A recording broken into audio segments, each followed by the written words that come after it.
Welcome back to আবার একটি নতুন ব্লগ ভিডিও নিয়ে আপনাদের সামনে আমি হাজির।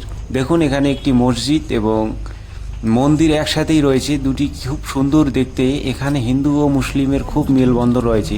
তবে এই জায়গাটি কোথায় যদি আপনারা জানতে চান, তবেই আমি বলবো এটা কেরালা, কর্ণাটক এবং তামিলনাড়ুর মধ্যবর্তী স্থানে অবস্থিত এই মন্দির ও মসজিদ দুটি।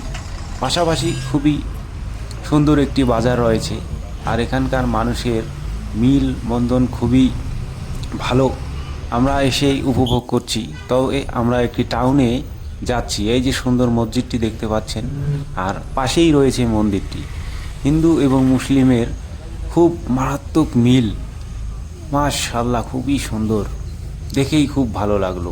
আর এখানকার বাসগুলো দেখতে এরকম হয়, আর আমরা যাচ্ছি বাসে করে। তো দুইজন আছি, খুবই ভালো লাগছে। এখানকার আবহাওয়া একটু ঠান্ডা ঠান্ডা প্রকৃতির হয়, কারণ এটা নীলগিরি ডিস্ট্রিক্ট।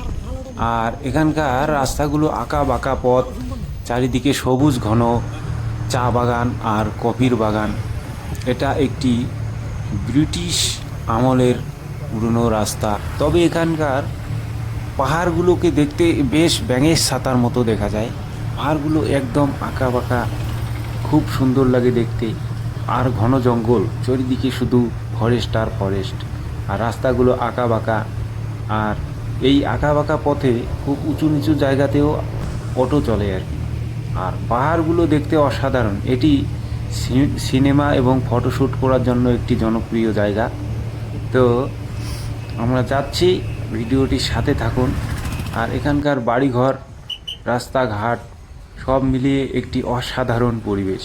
এবং এখানে বহু ভাষাভাষী মানুষের বসবাস রয়েছে, যেমন তামিল, তেলেগু, কর্ণাটক এবং আরও এখানকার পুরনো আদিবাসীদের আবাসস্থল রয়েছে। সামনেই দেখতে পাচ্ছেন রাস্তার ধারে একটি সুন্দর চা বাগান। চা বাগানটি দেখতেই অসাধারণ, ওয়াও, খুব সুন্দর। তবে আমরা যাচ্ছি। তো এইভাবে সবুজ ঘন চা বাগান এবং গাছপালা দেখতে আমার খুবই ভালো লাগে। যদি আপনারা আসতে চান, তাহলে আমি বলবো এটি নীলগিরি ডিস্ট্রিক্ট, তামিলনাড়ু রাজ্যের নীলগিরি ডিস্ট্রিক্টের মধ্যে পড়ে। তবে যদি আসতে চান, খুব কম খরচে এখানে আসতে পারবেন। এই পাহাড়ি অঞ্চলটি সমুদ্রপৃষ্ঠ থেকে প্রায় ৩,৫০০ থেকে ৪,০০০ বর্গ কিলোমিটার উপরে রয়েছে এবং এত উঁচুতে রয়েছে যে এখানকার আবহাওয়া অত্যন্ত ঠান্ডা এবং আর্দ্র প্রকৃতির হয়।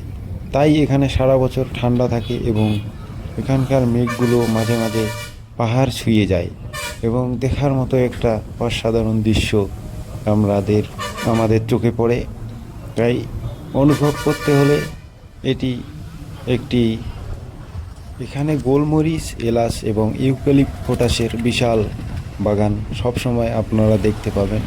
রাস্তার দুধারে অবস্থিত কফি এবং চা বাগান এখানকার সবচেয়ে জনপ্রিয়।